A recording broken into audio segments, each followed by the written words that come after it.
Guys, it's Liz from Blue and Hazel, and today I want to take you through the Handwriting Without Tears cursive workbooks, and so you can have a look inside of the first two and just kind of see what's different and how the program flows and what the workbook looks like. So my second and third grader did the first one this year, Cursive Kickoff. It's this blue one here.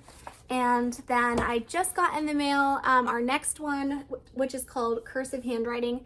It changes from sideways to long ways, and the lines get smaller and it kind of like picks up a little faster. So if you're brand new to cursive, I would definitely get the Cursive Kickoff first. So if you are looking for like a comparison video on their printing levels, I have a video I will put in the description.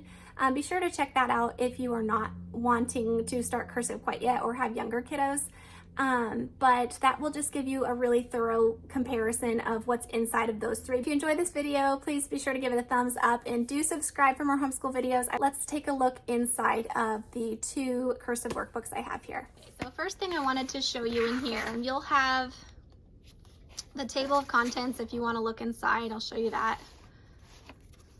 And then what you're actually going to see is practice with the printing, like the review basically of some of the other printing workbooks, and it's for the first 30 some pages that you'll be reviewing just print.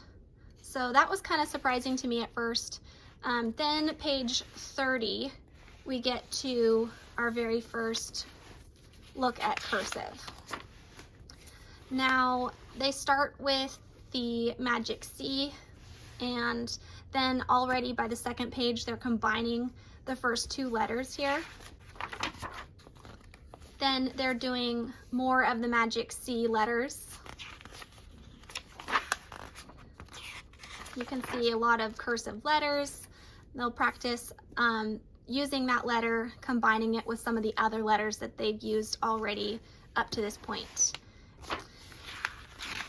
Words, cursive words.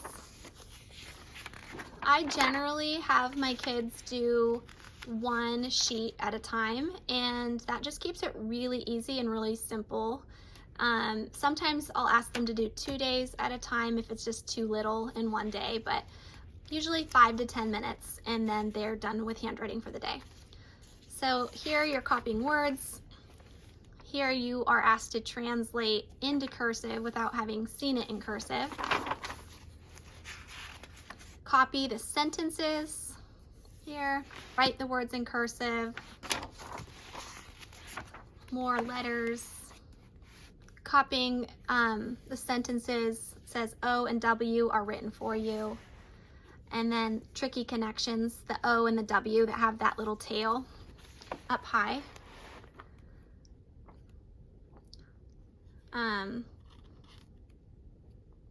Okay, and then you can see here is where my son is still working on his workbook and has a little bit to go still.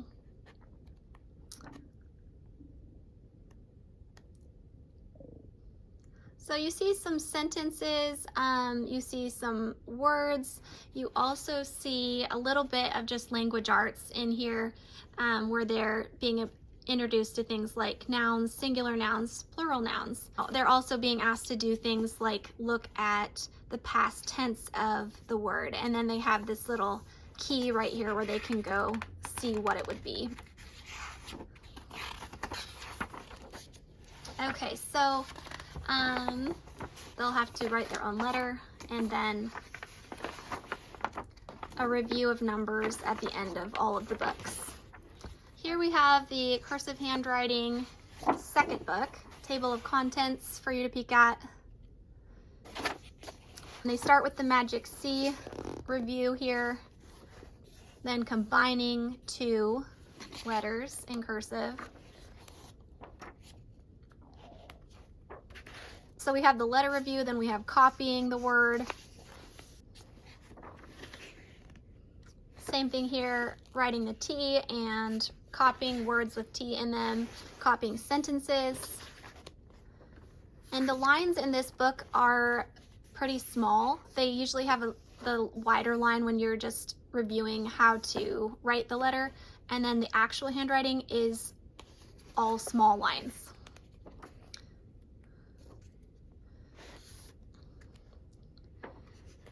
We have copying words, copying sentences, copying words, copying sentences,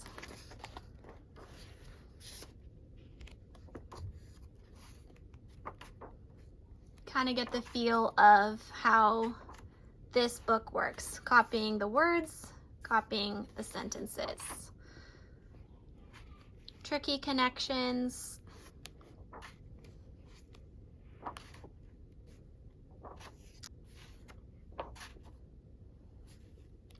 So it's really following the same format of copying words and then copying sentences. Now, I don't own the teacher's guide for any of these, and so there are a few pages in here that'll have like instructions for, say, wait for the teacher to play the freeze game, and I don't know what the freeze game is. I didn't want to buy the teacher's guide. This can be a really independent workbook for the most part, especially if you don't have that, and I just heard a lot of people say it was not worth it. So we opted for only using the handwriting workbooks, no teacher's guide. So for that, in place of whatever the phrase game is, I just have them do this as copywork. Now the letters are getting even smaller. And that is the end of the book, pretty much.